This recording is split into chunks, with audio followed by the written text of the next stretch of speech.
Terima kasih Pak. Untuk Matius tadi, Matius pasal 7 ayat 21 sampai 23, itu kan Yesus berkata, harus ada perbuatan. Berarti kalau dalam keberimanan kita orang Kristen juga, saudara-saudara kita di Muslim juga, dengan berbuat baik, dengan percaya Isa Al-Masih, Yesus Kristus adalah Tuhan, bisa selamat juga. Seperti itu Pak ya. Nah, tinggal dari perbuatan mungkin. Kan iman yang diutamakan adalah iman. Jika kamu punya iman maka kamu akan selamat. Tapi Yesus katakan di Matius, iman itu harus disertai dengan perbuatan, berbuat baik. Sia-sialah semuanya, kita punya iman tapi kita tidak punya perbuatan. Contoh, kita sering beribadah, masuk gereja sebagai pelayan khusus. Tetapi selesai ibadah kita mabuk, marah-marah istri, tampar istri, marah-marah anak. Perbuatan tidak sesuai dengan apa yang kita imani. Di gereja kita begitu manis. Hari Minggu kita beribadah, subuh, pagi, malam, ibadah terus. Selesai itu hari Senin kita mabuk, pulang rumah pukul istri, pukul anak.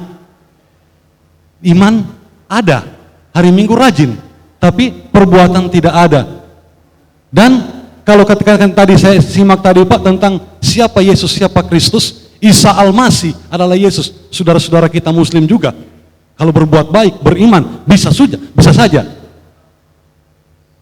Bisa saja, seperti itu. Terima kasih Pak. Apakah Islam percaya Isa Al-Masih? Ya, tapi percaya sebagai apa? Itu penting. Karena keselamatan bukan hanya sekedar percaya Yesus. Percaya Yesus sebagai juru selamat dan Tuhan. Apakah Islam mau terima Yesus juru selamat? Tidak. Apakah mereka percaya Yesus Tuhan? Tidak. Maka kepercayaan mereka beriman, tapi imannya, ingat, iman itu ada 3 macam. Pertama, namanya historical faith. Historical faith adalah percaya apa yang dinyatakan dalam kitab suci. Kedua, ada practical faith. Practical faith adalah iman dalam hidup hari-hari. Saya sakit, saya percaya dia menyembuhkan saya. Saya kurang, saya percaya dia mencukupkan saya. Itu practical faith. Tapi yang ketiga namanya saving faith. Iman yang menyelamatkan. Iman yang menyelamatkan harus percaya Injil. Nah, di dalam Injil itu ada beberapa komponen. Salah satunya adalah bahwa percaya Yesus juru selamat, percaya Yesus Allah atau Tuhan, lalu percaya dia datang jadi manusia, percaya dia mati di kayu salib untuk menebus dosa kita, dan pada akhirnya percaya bahwa dia mati, bangkit, dan bagi kita. Itu Injil. Dan Islam tidak mempercayai itu. Mereka hanya percaya Yesus sebagai utusan, tapi bukan Allah, bukan Tuhan. Maka iman mereka, apakah mereka beriman pada Isa Al-Masih? Ya, tapi iman mereka bukan saving faith. Nah, tanpa iman seperti itu, orang tidak mungkin berkenan pada Allah. Ibrani pasal 11 ayat yang ke-6. Tanpa iman tidak mungkin orang berkenan pada Allah. Jadi iman di dalam Ibrani pasal 11 ini adalah iman pada Kristus. Tanpa iman tidak mungkin orang berkenan pada Allah. Sehingga kalau mereka tidak percaya Yesus sebagai juru selamat dan Tuhan, mereka berbuat baik, ya, tapi perbuatan baik mereka tidak bisa memperkenankan hati Allah. Ini yang jadi aneh Pak, jadi ribut Pak dalam konteks di negara kita, di Indonesia. Saya juga mengaitkan dengan pertanyaan yang tadi, masalah Tritunggal, ya kan? Allah bukan anak, anak bukan Roh Kudus bukan Allah, Roh Kudus bukan anak. Jadi ketika Allah menjadi manusia, mereka katakan jadi ribut di antara kita dengan saudara kita itu, yaitu masalah kita menyembah 3 Tuhan. Kita menyembah 3 Tuhan, Bapa, Putra, dan Roh Kudus. Kita mentuhankan manusia, ya kan? Makanya saya tadi ngomong dengan Bapak ini, Pak, kalau konsep Trinitas memang agak susah, tidak akan dapat ujungnya. Jadi tinggal dari sini saya cuma ingin minta ketegasan lagi tentang bagaimana jikalau mengukur kadar iman seseorang itu seperti apa Pak?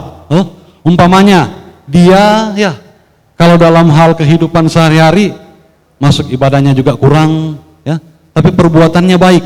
Dia percaya dari kecil dia lahir dari keluarga Kristen, dibaptis di keluarga Kristen, tetapi dalam hal keberimanannya dia nggak pernah ikut-ikut ibadah, tapi perbuatannya baik. Terus bagaimana kira-kira apakah kita sebagai pelayan khusus bisa sampaikan bahwa kamu tidak bisa selamat? Mesti rajin beribadah, mesti rajin ke gereja, mesti rajin ikut persekutuan. Sementara perbuatannya ini dia katakan, makanya ada di Alkitab dikatakan, kamu punya iman, tunjukkan imanmu. Aku punya perbuatan, aku akan tunjukkan perbuatanku. Ya, ya. Ya seperti itu, Oke. Pak. Terima kasih, Pak. Soal pemahaman Islam tentang Tritunggal kita itu urusan mereka. Mereka anggap kita menyembah tiga alat, terserah. Tapi kita punya iman sendiri. Bagi kita, mereka salah paham terhadap iman kita. Lalu mereka bilang, bagaimana seorang manusia dijadikan Tuhan? Siapa yang menjadikan manusia jadi Tuhan? Kristen tidak percaya manusia jadi Tuhan. Yang dipercaya Tuhan jadi manusia. Jadi yang terbalik itu pikiran kalian, bukan kita yang salah percaya. Nah, itu kira-kira jawabnya begitu. Kedua, memang seperti saya jelaskan tadi, iman tidak bisa lepas dari perbuatan. Tapi syarat diselamatkan bukan iman tambah perbuatan. Perbuatan itu buah. Kalau orang betul beriman, pasti ada buahnya dalam perbuatan. Karena itu seperti Bapak bilang, kalau dia ibadah terus tapi hidup jahat terus, artinya imannya itu palsu. Orang seperti itu tidak diselamatkan. Sekarang kita lihat ya, Roma pasal 10. Saudara-saudara, ini kata Paulus, keinginan hatiku dan doaku kepada Tuhan ialah supaya mereka diselamatkan. Mereka ini adalah orang Israel. Supaya mereka diselamatkan artinya belum selamat. Tapi ayat 2, sebab aku dapat memberi kesaksian tentang mereka bahwa mereka sungguh-sungguh giat untuk Allah. Giat loh, artinya kebaktian jalan terus, pelayanan jalan terus. Tapi tidak diselamatkan. Kenapa? Karena tanpa pengertian yang benar. Imannya tidak benar. Maka kalau imannya tidak benar, biarpun sungguh-sungguh giat untuk Allah, tidak bisa diselamatkan. Maka selamat itu harus punya pengertian tentang iman yang benar, dan kalau imannya benar, pasti melahirkan perbuatan. Maka di sini ada beda antara tekanan antara Paulus dan Yakobus. Paulus sedang menghadapi ajaran sesat Yudaisme yang mengatakan kita harus berbuat baik untuk selamat. Paulus bilang tidak, hanya iman. Tapi Yakobus sedang berhadapan dengan orang-orang yang mengaku sudah beriman tapi hidup secara buruk.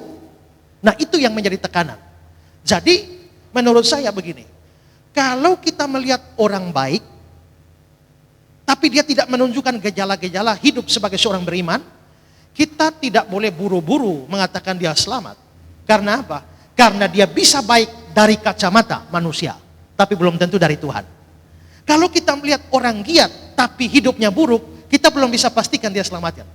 Menurut saya, kita menilai orang, pertama, saya ajak dia dialog. Begitu saya ajak dia dialog, saya bisa ukur imannya ini benar atau tidak sesuai kitab suci. Kalau dia imannya benar, terus saya lihat dia perbuatannya, kalau dia punya pengertian iman cocok dengan kitab suci, hidup jahat terus, ini iman palsu.